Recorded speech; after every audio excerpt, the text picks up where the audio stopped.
করবার জন্য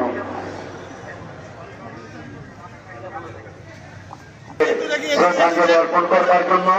দিনাজপুর পৌরসভার পক্ষে প্রশাসক জনাব রিয়াজউদ্দিন স্যারের নেতৃত্বে কর্মকর্তা কর্মচারী,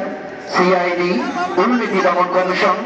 জেলা কমান্ডার আনসারুল হিবিবি, উপজেলা নির্বাহী অফিসার জনাব ফয়সাল, কর্মচারীবৃন্দ,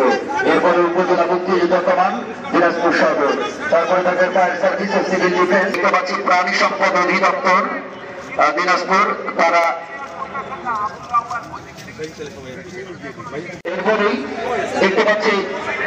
ফারুক আহমেদ নির্বাহী প্রকৌশলী দিনাজপুর কর্মচারীবৃন্দ, তারা কাছে তাদের শ্রদ্ধাঞ্জলি অর্পণ করবার জন্য দিনাজপুর